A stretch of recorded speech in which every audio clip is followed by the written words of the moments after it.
Okey guys, jadi sekarang ni kita berada dekat kampung nelayan. Okey, jadi kita pun bila-bila pergi ambil anak sekolah lah.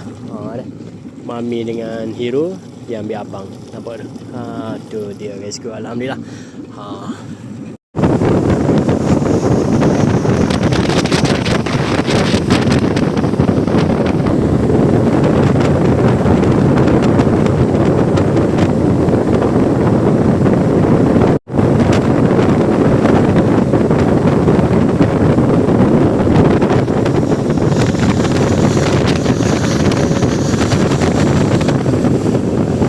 Okey guys, alhamdulillah tak perlu guna filter Memang pantai ni sangat-sangat cantik. Ni kita panggil Turtle Beach guys.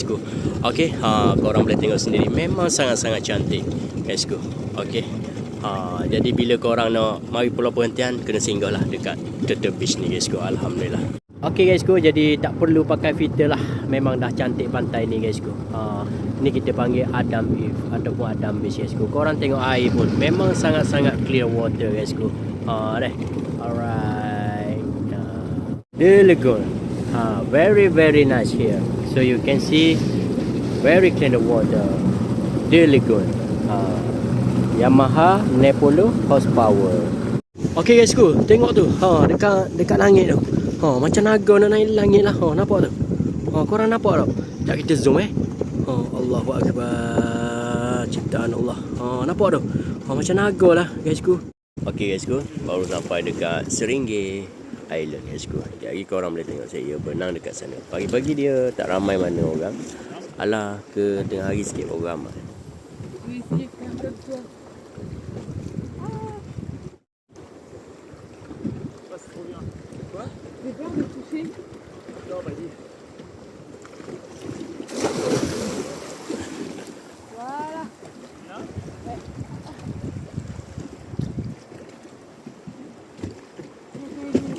Inilah kapal terbang yang boleh turun dalam air guys. Nampak tak?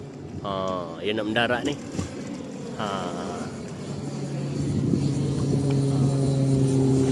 Nampak tak? Dia nak turun ni sebab dia nak pergi kat Maria guys.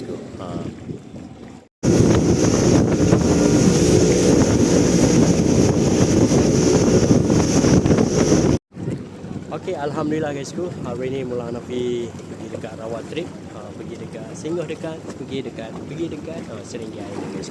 Okey, ni sahabat-sahabat kita tengah berenang guys. Pakai life jacket, kena ada pelampung juga sebab saya tak berani nak berenang kan. Okey guys, jadi second point Okey, bird to bird. Okey, korang boleh tengok, alhamdulillah tengah ramai sikit hari ni. Nampak? Alhamdulillah guys, steady.